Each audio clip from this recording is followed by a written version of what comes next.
My name is Prabha Taranet, and I would like to welcome everyone to CESRA Talk on Biofunctool, a new method to assess soil health integrating soil biological activities. And as you know, soil health qualities and functions are extensively studied, and a key challenge is integrating to the rules of biota into evaluation methods. And to address this challenge, an operational framework called Biofunctool was developed to evaluate soil function, which consider the complex interaction between soil physical chemical properties and biological activities. And today, we are so grateful to have Dr. Alexis Thoumazeaum with us today. And Dr. Alexis, in brief introductions about Dr. Alexis,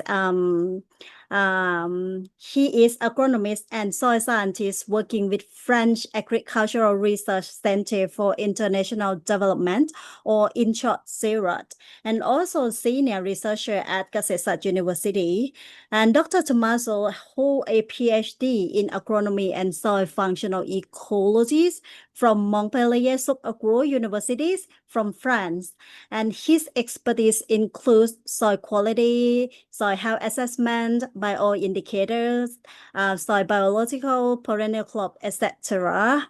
And today, Dr. Alexis is going to present on what Biofunctool framework is and what benefits can bring you from using this framework. And finally, how it can be applied at a field level, which is very interesting to learn about. And so far, Dr. Thoumazeaum, I think more in the future, I suppose he has published 20 scientific and peer-reviewed papers on soil science and agronomy. He is also affiliate to heavier research platforms in partnerships, HRPP, CESRA University, and not last, he is a member of CESRA Technical Committee. And Dr. Thoumazeaum, thank you very much for joining us today, and we are honored to have you with us. And I will give you the floor for your presentations. And following your presentations, we will open the floor for the questions, answer, and a group discussions. And if you are ready, Dr. Thoumazeaum, the floor is yours.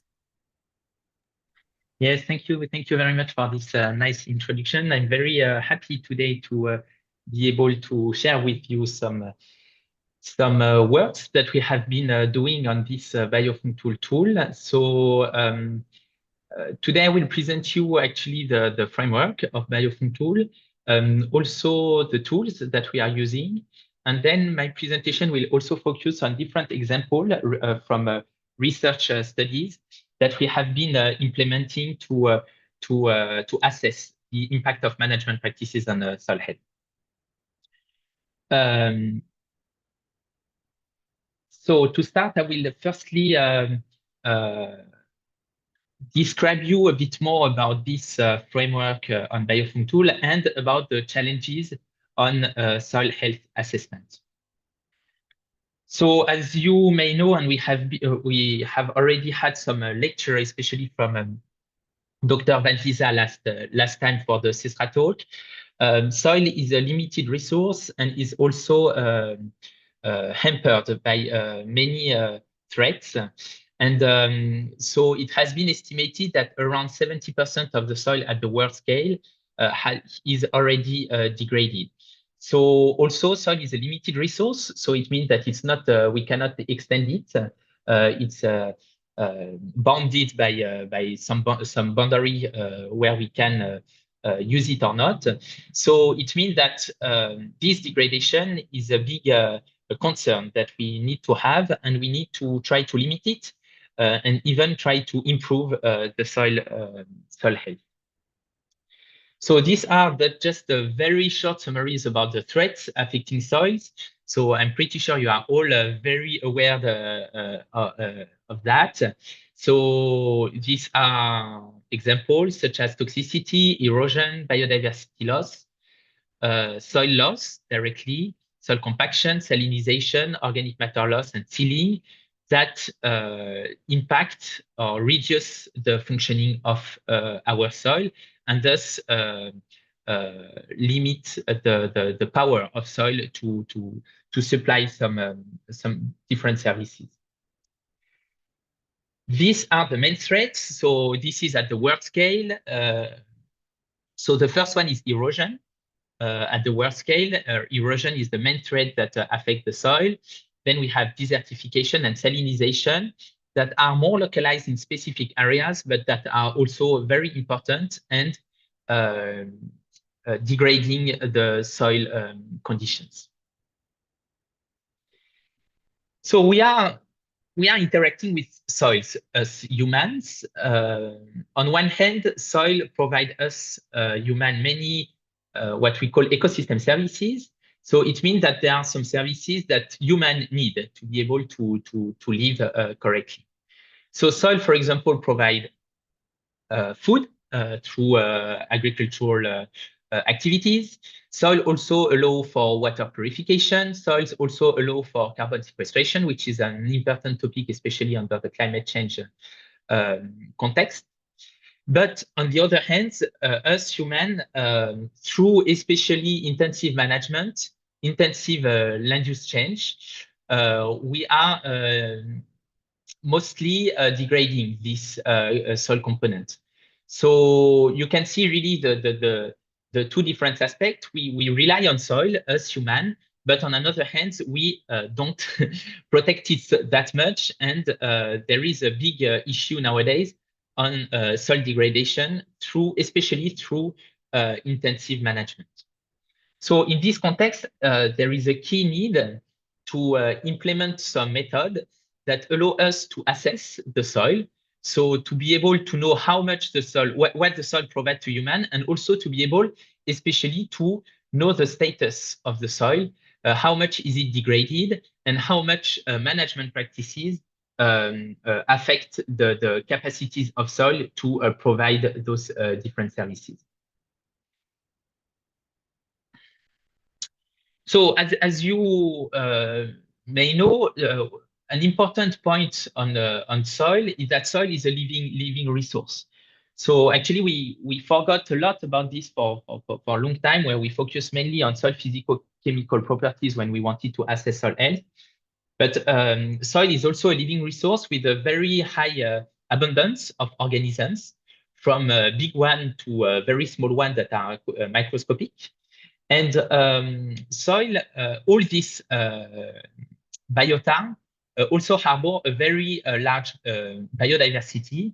It has been estimated that soil harbor around 50% of the world biodiversity. So it's something very that we don't look at so much because it's under the ground, and also there are many small organisms that we can't see with our eyes. But soils is very it's constituted of many animals that have a key role on the functioning of this soil compartment. Actually, these animals have a key roles, especially on four what we call ecological functions. It means the functions of this that these biota have on the soil processes. The first one, soil organisms have a key role in the carbon transformation. As you may know, when the carbon inputs are coming to the soil, soil biota have a very important role in decomposing this carbon and organic matter. And so it will really affect many different processes around this carbon cycle. Soil biota also have a key impact on the nutrient cycling. So especially bacteria, for example, that have a key role on the nitrogen cycle, but others as well. So all this biota again will intensify the processes in the soil linked to this nutrient cycling and then nutrient availability for the plants. soil organisms also have a very important role on the soil structure, especially the infiltration capacity, the decompaction, the water retention, mainly led by engineer soil organisms. And the activity of those organisms will thus help to improve or to affect the structuration of the soil. And finally, one ecological function is the population regulation, as soil biota will also help to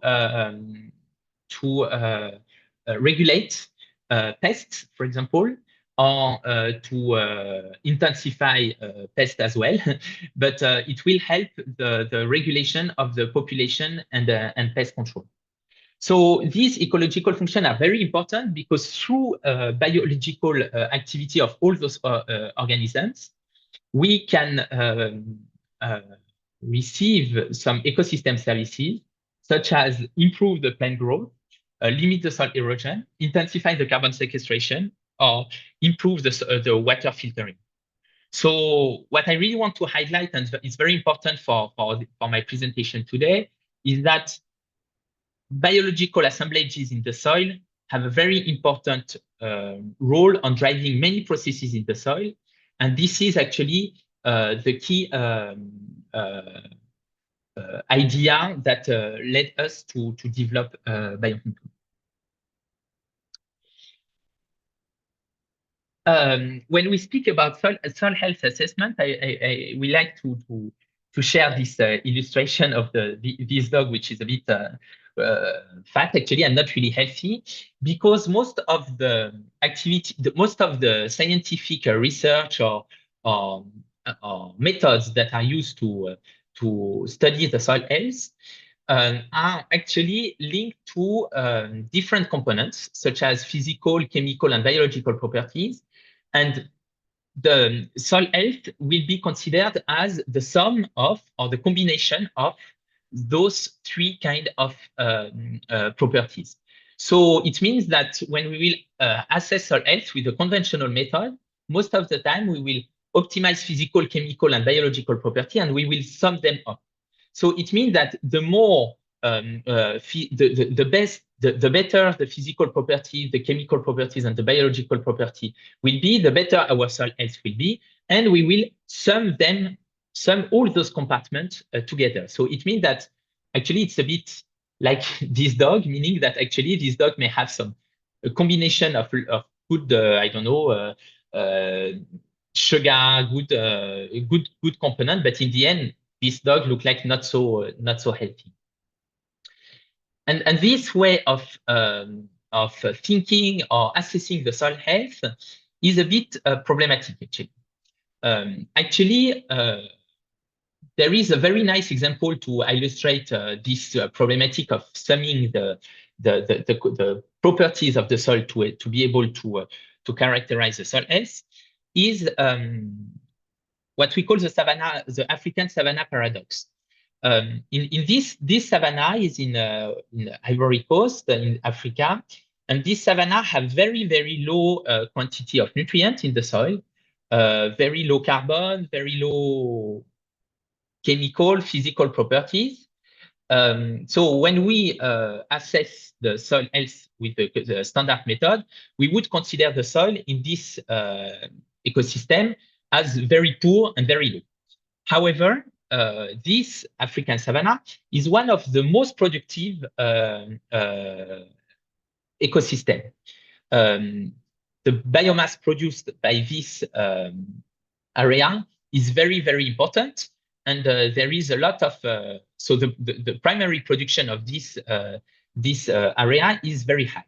So actually you can see that if we measure and estimate the soil health of this ecosystem as the conventional method with quantity of carbon, quantity of nitrogen, etc., the soil will be very poor, whereas actually the system is working very well because the productivity of this system is very high.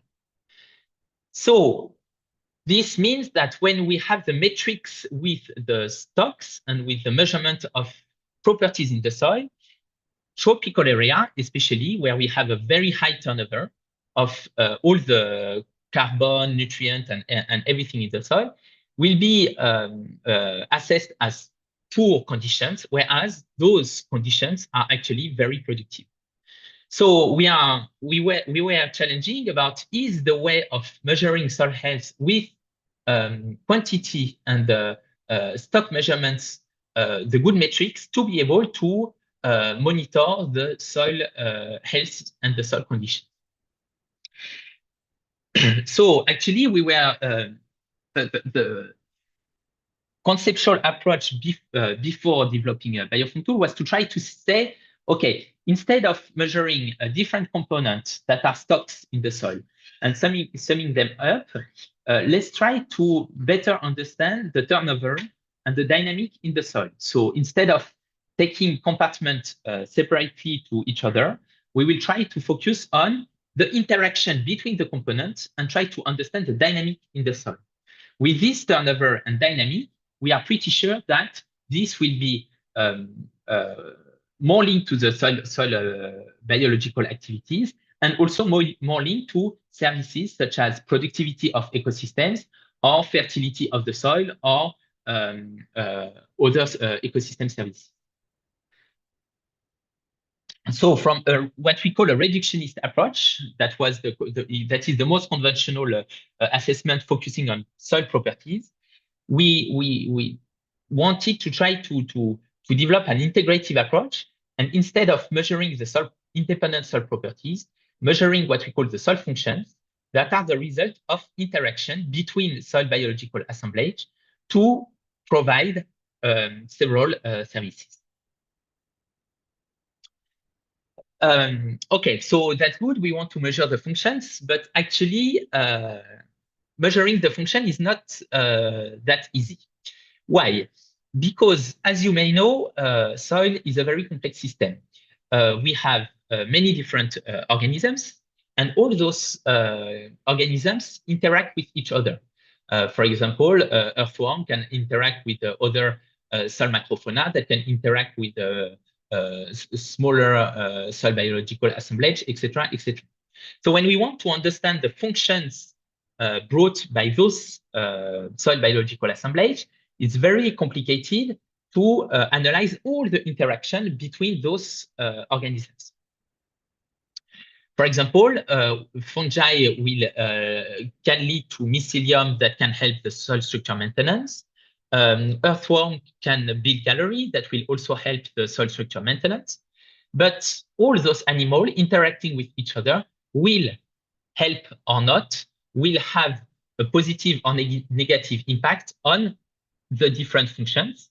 And it's very complicated to understand all those linkages. As you can see here, there are many arrows. And if we want to understand all the mechanistic interaction in this soil, it will be very, very complicated. We need experts of all the biological assemblage and to understand all those interactions.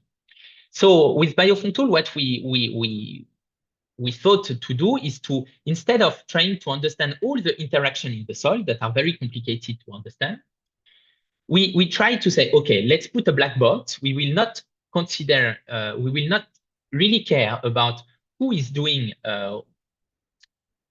the activity in the soil. Is it earthworm? Is it a kind of earthworm? Is it another macrofauna or anything? We don't really care. But our objective will be to directly be able to assess the soil functions. And those soil functions that are linked to carbon, nutrient cycling, structure maintenance, and pest regulation are linked to activities of the soil organism. So instead of trying to mechanistically understand what happened in the soil, we will try to better assess the functioning of the soil with indicators that reflect the one of the 4 soil functions, and that reflects the biological activities of soil biota. So our objective is to be able to understand those 4 soil functions. But actually on Biofunctool, we remove the pest regulation function because it's very linked to the crop that you are working on. And we wanted some indicators that are generic to all the different kind of cropping systems. So for now, we remove the pest regulation function but on a specific cropping system, it could be very interesting to also add some indicator on this pest regulation function. So to be able to, then our idea from this framework was to try to have some indicators, some method that allow us to be able to measure those three soil functions. And to select or to choose the method that we would combine with the Biofunctool, we had three main criteria. The first criteria was to find some indicators that are linked to one of the three soil functions that I presented you before, either carbon transformation or nutrient cycling or soil structure maintenance. So what was very important for us at this stage is to have some indicators that are linked to soil biological activity or that are a result of this soil biological activity.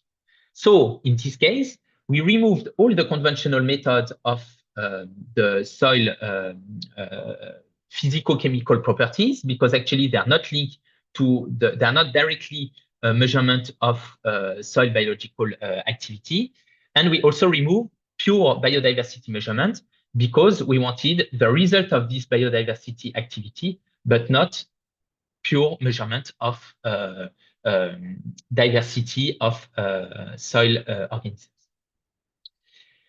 The second criteria that we wanted to use to be able to select our methods is to have some methods that allow us to be able to measure soil health in the field. So the idea was not to force to go to the field, but we were thinking that it's very important to be able to catch, to measure the actual performance of the soil. So if we take the soil, we bring it to the lab, we sieve it, we dry it, we will lose a lot of knowledge on the actual performance of the soil, and it's going to be a potential. And for a Biofunctool that focus on the activity, soil activities, it was very important to be able to measure what happened in the soil directly and not the potential in the lab. And then we try to also select some method that have what we call a low-tech characteristic. So it means not so expensive and quite easy to implement in the field, to be able to allow replication, so to be able to make many measurements in the field, and also to allow transfer, meaning that it would be easy to share with people, share with partners, to be able to implement those measurements. And finally, after this criteria, these indicator selections, we ended up with the 9 indicators. And what is very, very important that I would like to highlight today is that all those 9 indicators are indicators that already existed in the literature. We didn't invent or produce new methods. Only one method were developed by our team, but all the rest, all the 8 others, were methods that were already very well known in the literature and already existed in the scientific community. So actually, I will share with you now the 9 indicators, and few of them I'm pretty sure you already know or you maybe already implement because it's a method that are already known in the literature. So finally, we ended up with this set of indicators, Biofunctool, which with 9 indicators that are linked to 3 soil functions, some indicators that are linked to the structure maintenance, some indicators that are linked to the nutrient cycling, and some indicators that are linked to the carbon transformation. And what is very, very important is that all those indicators reflect the activity of soil biological assemblage. So the 9 indicators are summarized here in on this slide. So for the carbon transformation, we have 3 indicators. For the nutrient cycling, we have 2 indicators, and for the structure maintenance, we have 4 indicators. And now I will go a bit more in detail of all these indicators so that you will see exactly what is behind these Biofunctool indicators. So for carbon transformation functions, we work with one method that is very well known, named POX, permanganate oxidizable carbon, that is actually an oxidation, a light oxidation of the carbon in the soil. So actually, it reflects the carbon that is available for soil biological assemblage in the soil. It's a carbon that can easily be degraded, and it's like it can be considered like a fridge for soil organisms in the soil. The second method that we use is what we call the lamina beds. So the lamina beds is a strip like this with 16 holes inside, and we fill these holes with organic substrate inside, and then we insert it in the soil for around 15 to 20 days.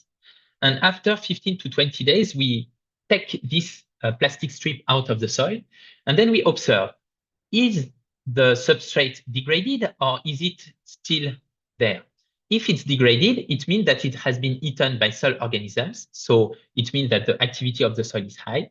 Whereas if the substrate is still inside the hole, it means that there have been no activity in the soil. Then we have a method to measure the basal soil respiration. It's an infill method that allows with a color change to be able to see how, especially microorganisms, how much microorganisms respire in the soil. So the more CO2 emission from those microorganisms, the more the color of the gel will turn to yellow. And then we read the color with a small spectrophotometer in the field. And we are able with that to know if the activity linked to the CO2 emissions is high in our soil or if it's low. For the nutrient cycling functions, we have two different measurements. The first one is something that is very actually very common method. We measure the soil available nitrogen in the soil. So we extract soil nitrate and ammonium from the soil directly. And we combine this method of soil available nitrogen with an anion exchange membrane. So anion exchange membrane is a small membrane, as you can see on the picture here. It looks like a plastic, actually, plastic strip. And on this plastic strip can absorb the available nutrient in the soil. So we will place this membrane in the soil for 15 to 20 days as well. And during this time, all the nutrients will be absorbed, will be catched by this membrane. Then we elute this membrane, we extract the ion from this membrane, and we measure the quantity of ammonium and nitrate on this membrane. Actually, for this function, those two methods, we still rely on laboratory quantitative analysis in the solution because we didn't find accurate enough method to be able to measure nitrate and ammonium in the field. But if you have any suggestion on a method that could allow us to be able to quantify nitrate or ammonium in the field, we would be very happy. We are currently testing different methods in France, but the work is still pending. Then for the structure maintenance function, we have three different methods. The first method is very simple. I'm pretty sure you all maybe implemented it before. It's what we call the beer can method. So we put a cylinder on the soil surface, and then we will pour a volume of water. And with this, we'll be able to know how much the soil can infiltrate the water. The second method is what we call the VESS, for visual evaluation of soil structure. So we extract a block of soil like this, and then we will observe visually how the different layer, actually we observe the structuration of the different layer of this block. Is the soil compacted? Are the aggregates rounded or sharp? Is it big aggregation or not? Something like this, and we have a chart that allow us to give a score to each of the layers. And then the last method for the structure maintenance actually combine two different variables. We measure the soil aggregate stability. So we have a procedure that have been developed by some colleagues that allow us to put some small soil aggregates underwater, and according to the disaggregation of those aggregates when we put them in the water, we will be able to give a score to those aggregates. And according to the score of disaggregation, we will be able to monitor how the soil aggregation is stable or not. So now that you know more about those 9 indicators, I just want to summarize them for you here in this table. It's a bit like the slide that I presented you before. What is very important is that with Biofunctool, we mainly focus on the 0 to 10 centimeter depth with those measurements, because actually, as our main target is soil biological activities, we know that soil biological activities in the soil is mainly at the soil surface. So we tackle it at this, we make all our measurements at this depth. But actually, for some of the indicators, you can also do it at a deeper depth without any issue. And then we proposed a way to score the soil. So we use statistical methods with the principal component analysis weighing. And according to the result of all those methods, we will be able to give a score to the soil health. For this score range between 0 and 1. And the higher the score is, the better the soil, the soil conditions are. So for each of those indicators, we have defined an optimum value, which is the higher, the better for most of those indicators, except for the visual evaluation of soil structure, which is the lower, the better, because we give a higher score to soil that is poorly structured. Something that is very important is that we always use this tool for two main questions. Either we want to compare management practices in a given pedoclimatic conditions, meaning same soil type, same climate, or we follow up some plots with the time. But we cannot use this tool to be able to monitor, to compare one plot in a given pedoclimatic conditions with some plots that are in another pedoclimatic conditions. Otherwise, we will not be able to know if the results are linked to the management or if the result is linked to the difference in terms of pedoclimatic conditions. So most of the time, we use it to monitor management practices impact on a given area, on a given relatively small landscape. And now I will present you some example of application of these methods. Look at the time. Okay, we'll try to, should be okay.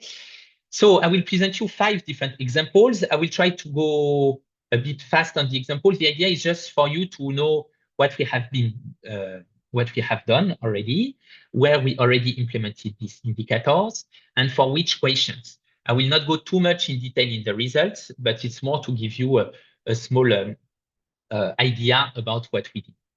So the first example is we try to understand the interrow management practices in immature rubber plantations in Thailand. So for this, we worked in rubber plantations, two different age of rubber plantation of 4 years old and rubber plantation of 9 years old. And the rubber plantation of 4 years old were associated to a cover crop, which is Mucuna bracteata, or with cassava associated with the rubber at the young age. And we also had a control without any crop associated to the rubber. For the older rubber plantations, we had mucuna associated with the rubber and control. We couldn't have cassava because cassava cannot grow under the rubber when the rubber plantation is already reaching 9 years.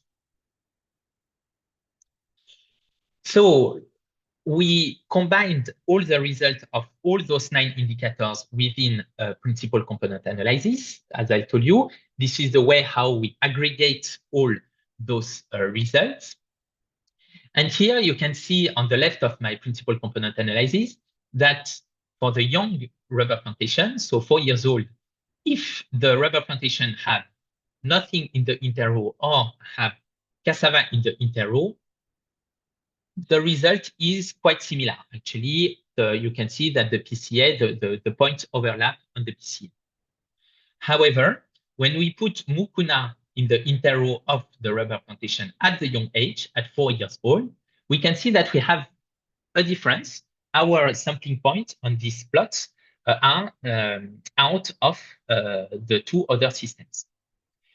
So we can try to see which indicators explain this result. And very interestingly, we can see that it's mainly the soil structure indicators, so infiltration, aggregate stability, and soil structure maintenance, that lead to this change in soil function.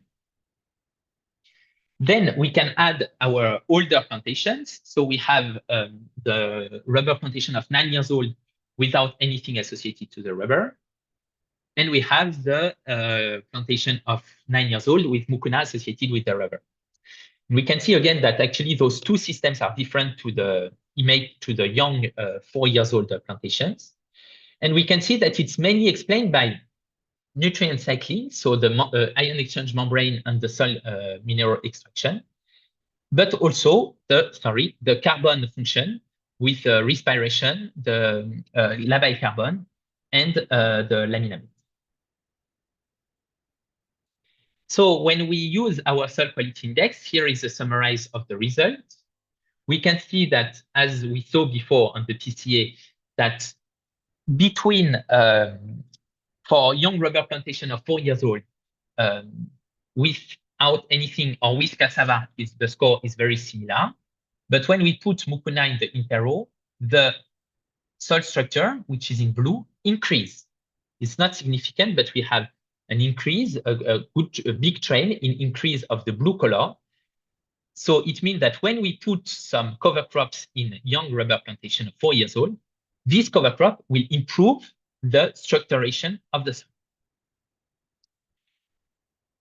For the plantation of 9 years old, here you have on the right, CTO is the control with nothing in the interrow, and MUO is with mucuna.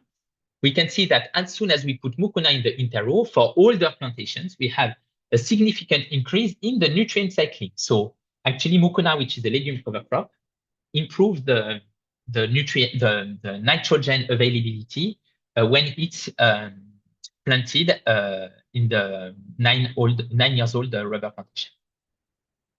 And then we observe that the carbon transformation is significantly impacted between those two age of the rubber. And this can be linked to the carbon input and especially the litter fall in a 9 years old rubber plantation that is much more that lead to much more biomass than in the 4 years old rubber plantation. The second example I wanted to share with you is conservation, agriculture, and soil health. So we implemented Biofunctool in Cambodia and New Caledonia in the Pacific. And we this is the experiment in Cambodia. So it's an experimental design implemented since 8 years. So it's a long-term experiment where we have one plot with tillage and soybean monocropping and with rather low carbon input. And then we have 3 different systems with no-till and soil cover management as conservation agriculture provide. And we have much more biomass on these 3 conservation agricultural systems. And this is the result of the score of Biofunctool. So you can see in this case that we have low value for the conventional tillage system on the left without carbon input. And for the conservation agriculture with a high carbon input, no tillage, and also a permanent soil cover, we have a much higher value for the soil health. And for this example, it's interesting to see, that all the 3 functions are actually positively impacted by the implementation of conservation agriculture after 8 years of experiment. And actually, we had more or less the same system in New Caledonia, where we had also conventional tillage and conservation agriculture with similar management practices. And so we had what was very interesting for us is that we more or less observed the same trends in terms of soil health, meaning that the conventional tillage had much lower value compared to the conservation agriculture. And it was very interesting for us because we showed with this result that in one context or another, because the soil type in Cambodia and the soil type in New Caledonia are very different, the results provided by Biofunctool are robust and provide the same kind of conclusions. The third example that I would like to detail is in a temperate area this time. So we implemented Biofunctool in France, where we studied alley cropping. So it was very important for us, this experiment, because it was the first time that we implemented the tools in temperate conditions. And we studied alley cropping. So it means a mix of trees with annual crops. So we had 3 different kinds of trees: maple, ash, and pear. And those 3 different trees were associated with barley in France. So here you have a picture of the plot. So you have a tree line with different tree species. And then you have here the cultivated row. So this cultivated row is annual crops with conventional management practices. And we did some measurements of Biofunctool in 3 different areas. One measurement LA in the interrow of the trees, one measurement C1 in the beginning of the cultivated line, and one measurement C2 in the middle of the cultivated line. And our question was how the soil health will be impacted by this. We knew that on the tree line, there is no tillage, there is no cultivation, so the LA should be higher. But our key question was on the C1. Is C1 similar to the tree line, or is it similar to the middle of the cropping alley? Because it is here on C1 tilled, it is cropped with annual crops, but it also receives a lot of biomass from the tree. So this is the result of the total score of the soil health. So you have TR as a tree line, C1 here in the beginning of the cropping alley, and C2. And we can very clearly see that we have a decrease in terms of soil health. And we can also very clearly see that C1 reacts exactly similar to C2. So even if C1 receives a lot of litter biomass from the tree and also the roots of the tree benefit, the impact of the cultivation in the alley crop is much more impactful to the soil, and so C1 reacts similarly to C2. So we observe that on the crop alley, actually we have a decrease in terms of soil parameters with our Biofunctool parameters of the soil structure maintenance, nutrient cycling, and carbon transformation. The fourth example that I want to share with you is in Africa, in Ivory Coast, where some colleagues studied the impact of restitution of residues after logging of a rubber plantation. So they had 4 different treatments. So one treatment was they logged the rubber plantation, and then they exported all the biomass from this plot. So it means they cut all the trunk, the branch, the leaf, the roots. They didn't put any fertilizer, and they planted a new rubber plantation. Then they have one treatment where they put back the branch, the trunk, the branch, the roots, and they didn't put any fertilizer. Another system is where they put the trunk, the branch, the roots, and they added fertilizer. And another system is where they put back more trunk, more branch, more leaf, and more roots, and they didn't add any fertilizer. And the idea is that, okay, so when we cut a rubber plantation because it's too old already, does it have an impact on the soil health when we put back this biomass, or when we export it? We know that most of the farmers export the biomass because they sell the wood, but we wanted to know what happened on the soil when the farmer put back the biomass to be able to improve the soil health. And what was very, very interesting on this experiment is that the colleagues did some measurements over 3 years. So every 6 months, they implemented Biofunctool in the field. So they implemented Biofunctool before they cut the rubber, after the subsoil, the rubber plantation, and then every 6 months along the rubber plantation route. So the idea was to see how the soil is impacted. So you have here a picture of the experiment. It was a very consistent experiment in 2 sites in Ivory Coast with 4 completely random plots. So here you can see on the picture that some of the plots had the biomass of the old rubber plantation back to the plot. And here is the result. So you have 2 sites, so site 1 and site 2, and 3 different colors for the 3 functions of Biofunctool. So carbon transformation, nutrient cycling, and structure maintenance. And this is what they calculate the disturbance rate. So it means how many % of the soil is lost, of the soil quality is lost after cutting the old rubber plantation. So between month 0 and month 6, we can see that the disturbance, the decrease on soil functions is very high, more or less 50% of the capacity of the function of the soil before logging was observed after the logging and after 6 months of experiment. And here is the result of the soil health after 18 months after logging. So on the left-hand side of the 2 sites, you can see R0, L0, which is the lowest one.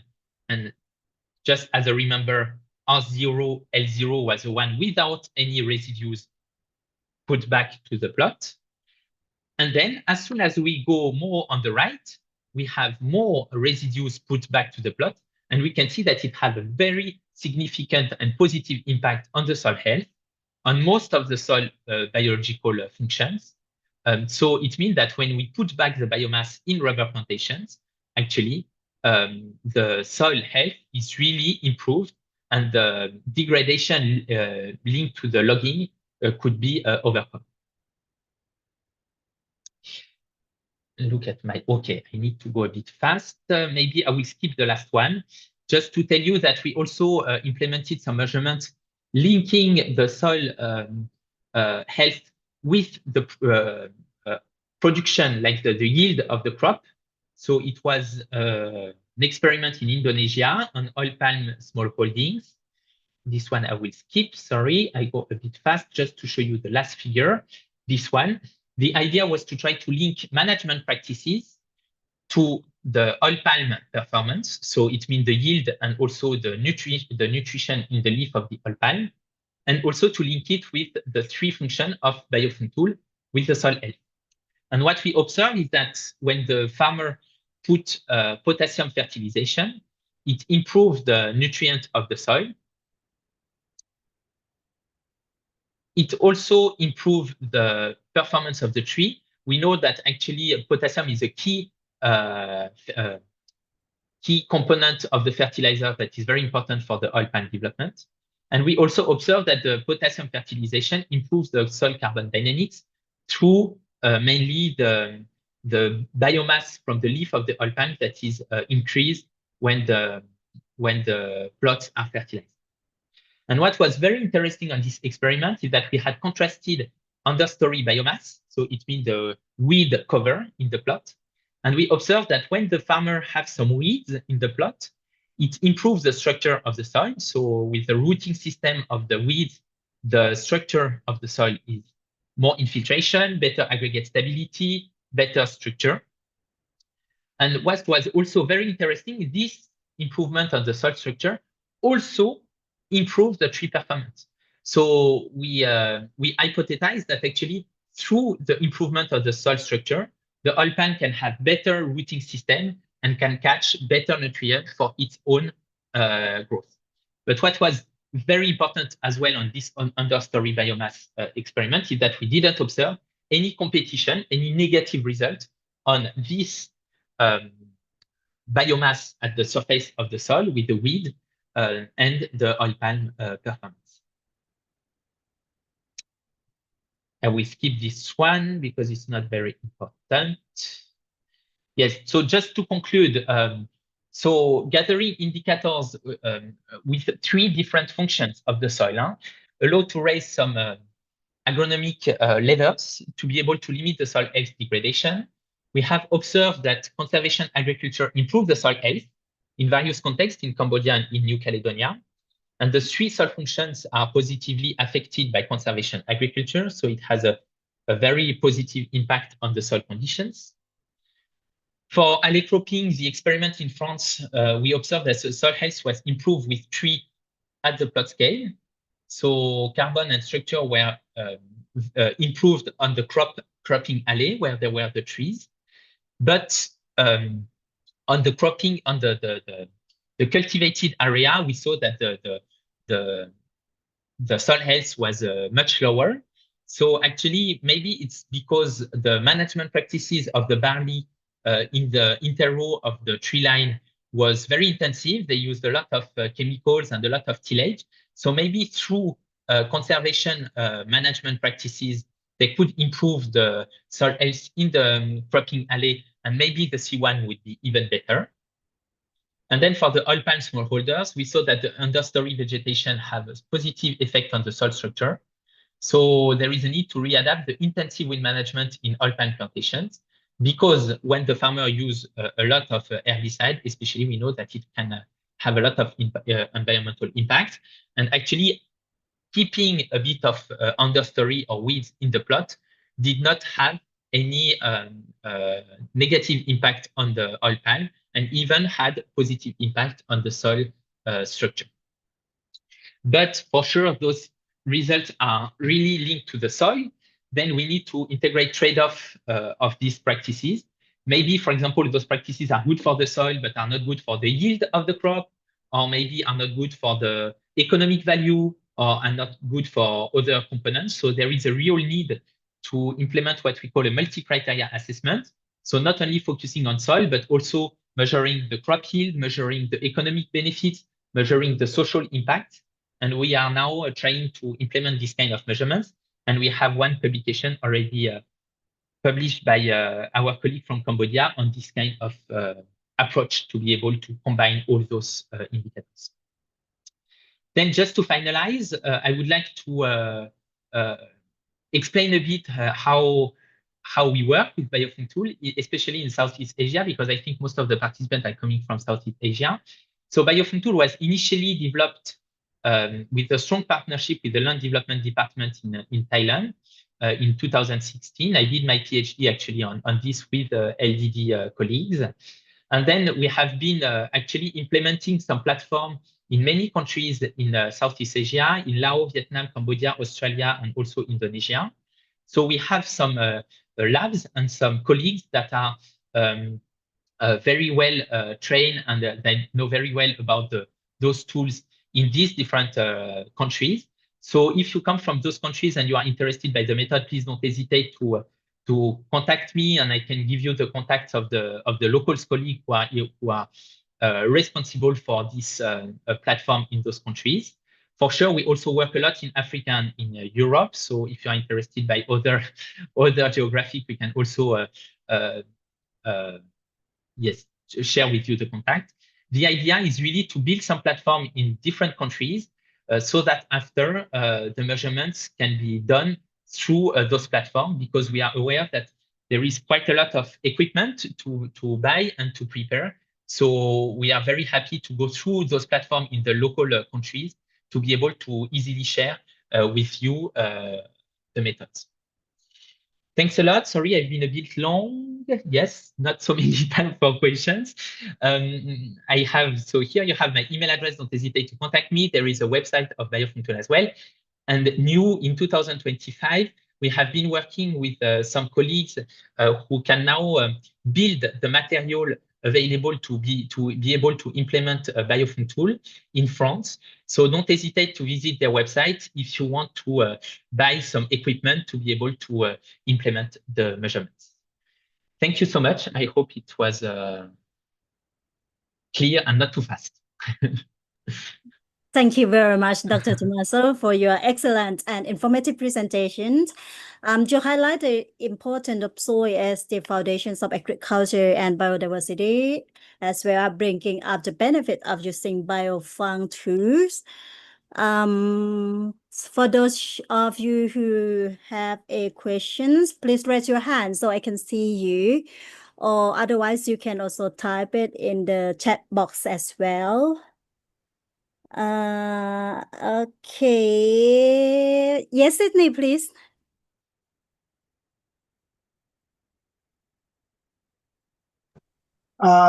Thank you so much for a very wonderful presentation, and thank you much for learning. So I have like one question whereby you were talking about the biofunctional tool principles, where you mentioned 9 indicators of which they are linked to soil bioactivity, which targets the soil functions. So I was wondering, does the biofunctional tool focus only on 0 to 10 centimeter of the topsoil? Because we know that the subsoil interaction dictate the long-term sustainability. So again, does the biofunction only focus on the plow layer, of which I think maybe it might be biased misrepresentation of long-term soil health, as it focuses only on the topsoil? Yes, thank you very much for this very important question and comment. For most of the result that I shared to you today was indeed focusing on 0 to 10 centimeter. Why? Because we are focusing on the soil biological activities, and we know that soil biological activities are really structured vertically and will be much more intense on those 0 to 10 centimeter. What I just want to highlight is that this method does not answer all the issues on soil sustainability. It's just one method that can be used to be able to monitor the management of the plot, to be able to know if one practice or another could be on the good way or not in terms of sustainability of the soil or something like this. But for sure, it's not exhaustive. It will not give you the full idea of the soil degradation. In some context, you really need to go deeper, especially on other soil layers, especially as you mentioned, to have this full view of the soil fertility. So what we mainly do is that we combine this tool with other measurements that will allow us to better understand, for example, if you're interested in chemical fertility, or if you are interested in carbon storage, for example. We know that carbon storage cannot be, first, it cannot be measured only with our indicators. And second, it needs to be measured until 30 centimeter deep at least. So what we do is that we use this set of indicators to have a view on biological activity of the soil, and then we combine it with other conventional methods at the deeper layer to be able to understand what's happening on the other layers. You can use those indicators at deeper layer, some of them, not all of them, but as the indicators were built for understanding the activities of soil organisms, I would rather firstly focus on the first layer and maybe add other methods that allow us to better understand, I don't know, the carbon storage or the NPK content, or the the level of compaction for the root, how to say, the roots going deeper on the soil. For this, you would need some deeper measurement in the soil. Thank you ค่ะ and then Dr. บรรเจิดลักษณ์ค่ะ ค่ะค่ะเห็นนะคะฮัลโหล ได้ยินค่ะ ค่ะพี่ถามโอเคlet me ask you that how many indicators that you think that at least that we should use to measure for soil health? Because I mean in your paper you use for 3 indicators. I don't know, what do you think that how many indicators that we should use for the indicators in the field? Yes, thank you very much. It's also a very, very interesting question. Actually, we have 9 indicators that combine in 3 functions, so we have even more. And in the beginning, when we developed this, we were wondering if those 9 indicators are really needed. Because if we can do less, the better it is. We need less material, we need less time, we need less everything. So in the beginning, we were expecting to have less. But actually, from all our experiments, we observed that at least each of the 9 indicators provide a fruitful information in one specific context.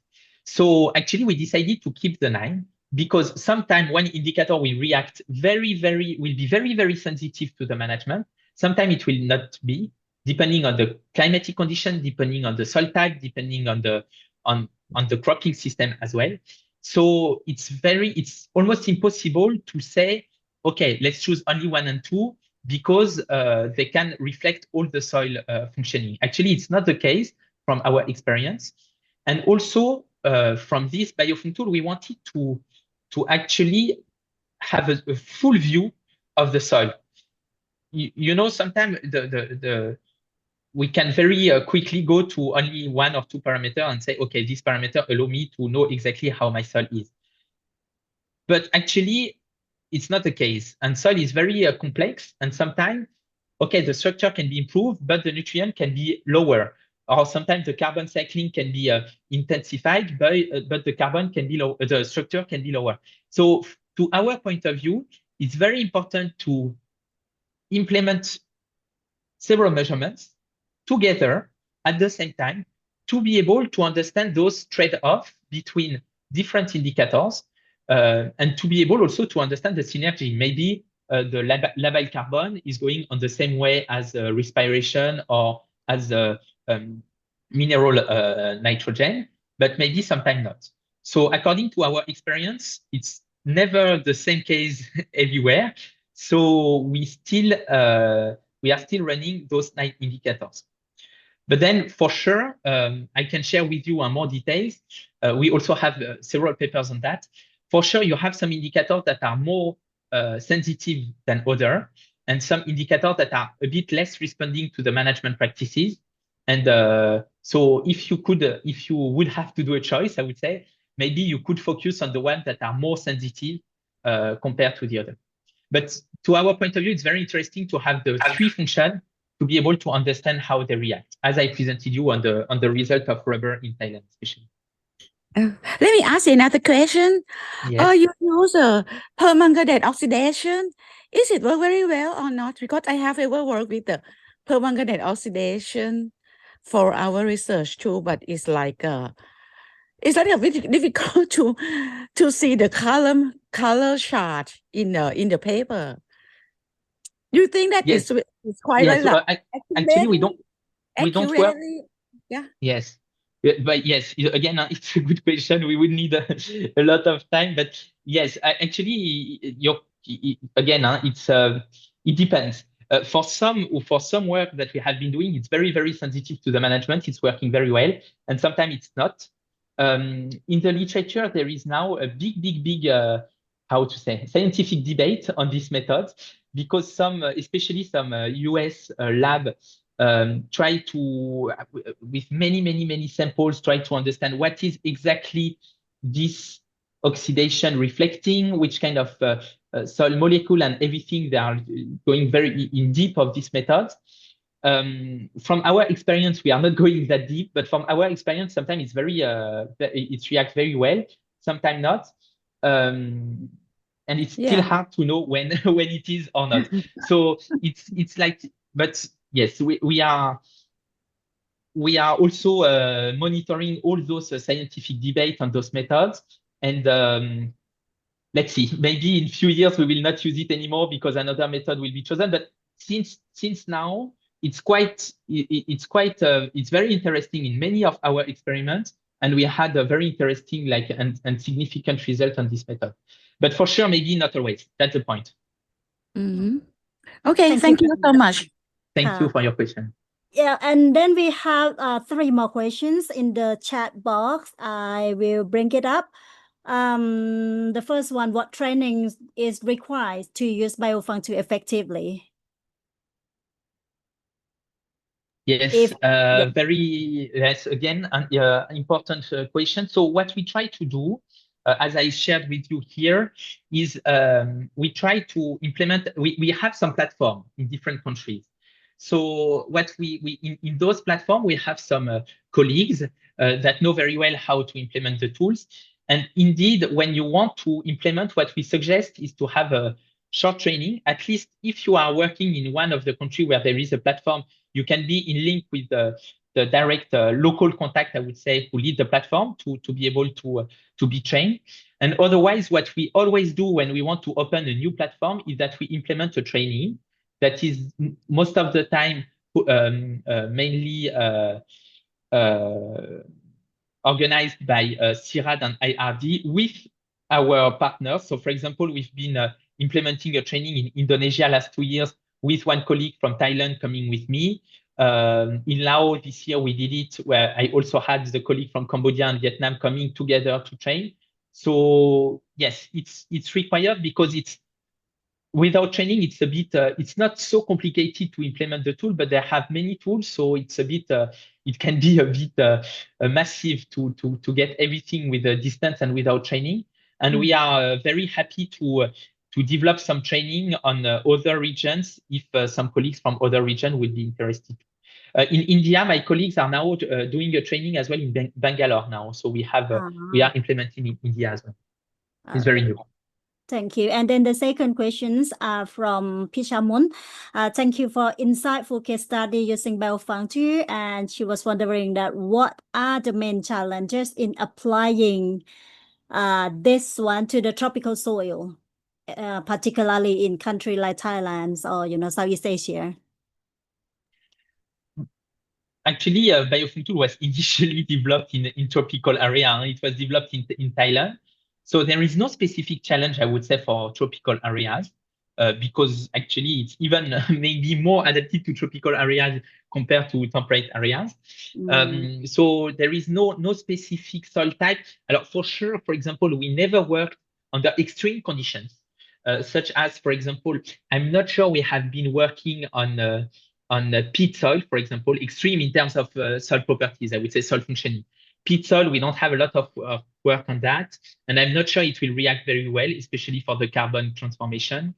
And we also have never worked in under like saline soil, very saline soil or something like this. We don't have a lot of background on this, but that would be very, very interesting to see how it reacts. So I would say in conventional soil types without a very strong, like, I don't know, and yes, like a very high organic matter in peat soil and very acidic soil or very saline soil, it's working a bit everywhere. But in those specific conditions, we don't have a lot of data and experience on that. So that would be maybe interesting to develop further. I know that in Thailand, we have many soil with these conditions, so it could be interesting to know better how it reacts and if it works or not.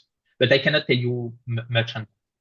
Okay, so the next questions, based on the research findings, I think, how do you think farmers should adjust their crop management practices based on the research findings? So yes, that's also one key point, because in the beginning, when we developed these kind of tools, we were wondering how useful it is for the farmer, because it's always very good to know how the soil is degraded or how the management is impacting the soil. But then if we cannot provide any idea to the farmer on what to improve or what to do, we miss a bit our goal, our end goal. So what is very interesting, we think, with the Biofunctool is that, as you have seen, we have 3 functions: carbon transformation, nutrient cycling, and structure maintenance. And actually, those 3 functions can easily be linked to management practices. For example, if we see that carbon transformation is lower, is really affected, okay, so in this case, maybe we can say to the farmer, you need to provide more carbon input in your system, have more residues, have more recycling of the biomass.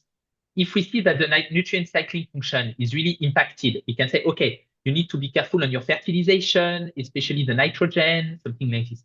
If we see that the structure maintenance function is really affected, we can say, okay, in this case, you need to be careful on your tillage or on your compaction or something like this. So actually, those 3 soil functions allow quite easily to be able to link it with advice, I would say, to the farmer linked to their management practices and their specific cropping system. But until now, we never calibrated it yet. It's a bit our dream with all the Biofunctool team is to be able to make a first assessment with the network of farmers, give them some advice on the management, to come back again, give them a new and see how it reacts. So I can only tell you from the, I would say the theoretical point of view, but that would be very, very interesting. We are a bit dreaming to do that, to have this follow up with the farmer and to be able to be sure that the advices linked to the measurements on Biofunctool could be adapted to adjust the management of the farmer. Oh, so thank you. And then next question, it seems like lots of people interested in this presentation. So the next question, does Biofunctool have benchmarks for healthy versus degraded soil, or it relies local standard or the index score developed? Yes, thank you. That's a good question, and also one question we need to work on. Actually, as I told you, for now, Biofunctool is only adapted to comparison within a context, within a pedoclimatic context. So we don't have references, we don't have standards, we don't have grid that we can use for, I would say, I don't know, maybe for in general, like, okay, this score is good, this score is not good, something like this. We didn't reach it yet because we don't have enough data to be able to do that. To be able to do that, we need to have a big database. So for sure, we are building a database with all the experiments we are doing locally, but we don't have enough data to be able to do what we call a reference, actually, reference and standards. So most of the time, what we use it to be able to compare management and to say, okay, this plot or this management is better than this one. So maybe the farmer, if they do this management, they would have a better soil condition. But we cannot use it yet for benchmark or standard protocol for soil.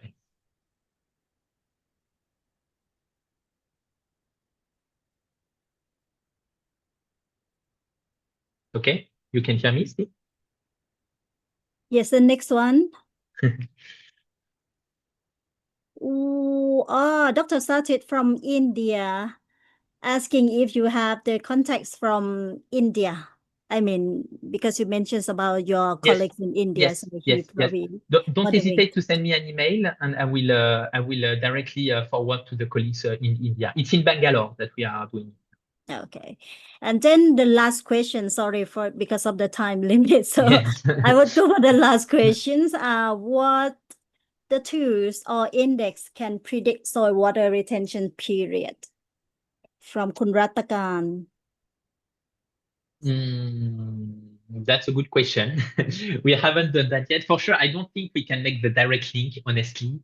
But maybe in some specific conditions, it would be very interesting to see how some indicators, especially the infiltration or the soil structure indicators, could be linked to this.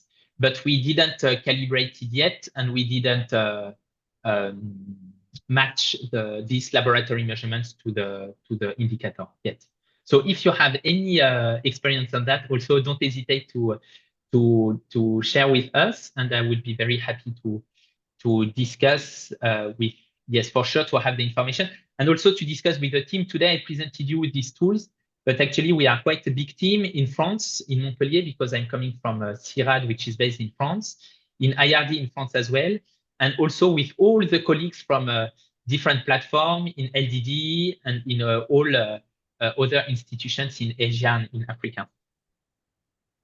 Okay, thank you very much. So the last questions, I would like to ask Yes. this question for myself. You Yes. probably mentioned during your presentation, but Yes. I probably miss it. Yes. How do the biofunctool indicator correlated with the lab-based soil health metrics? You know, Yes. how is correlated? Yes, yes. We have some studies on that. Actually, there is a paper led by your colleague from Land Development Department, Kunnan. Recently, she compared the Biofunctool measurement with some laboratory measurements. For all the colleagues out of Thailand, it's in Thai, so it's going to be a bit complicated. But anyway, it is linked for some indicators. But as it measures different things, sometimes the link is not very obvious.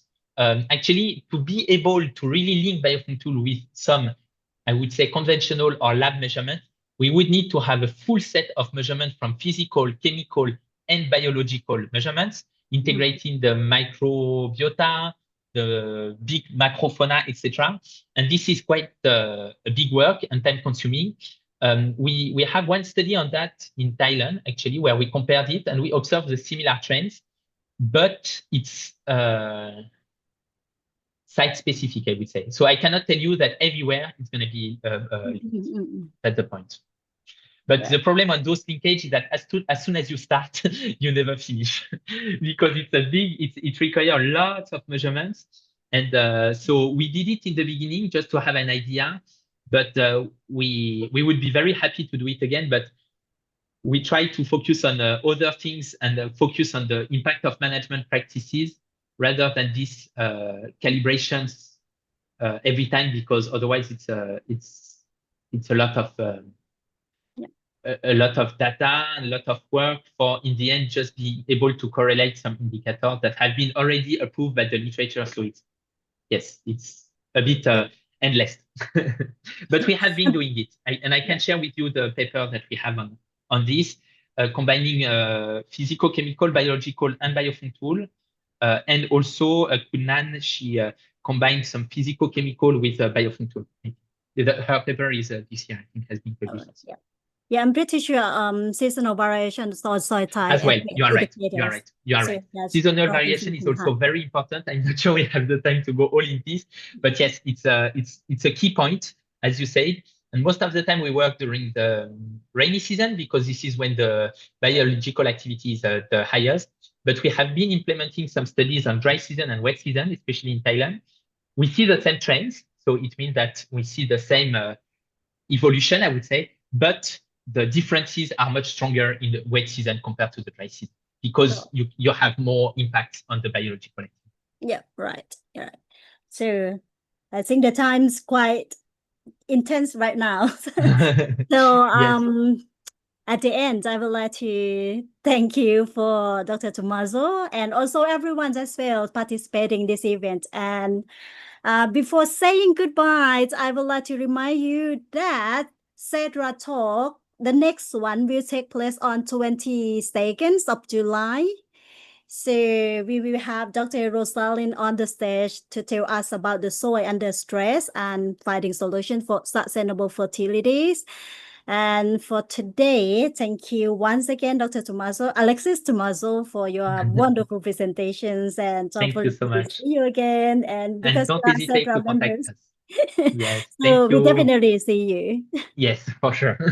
Okay, bye-bye. And thank you all for attending as well. Bye-bye. Thank you. Bye-bye. And we look forward to seeing everyone again next week. Yes. Thank you very much. Bye-bye.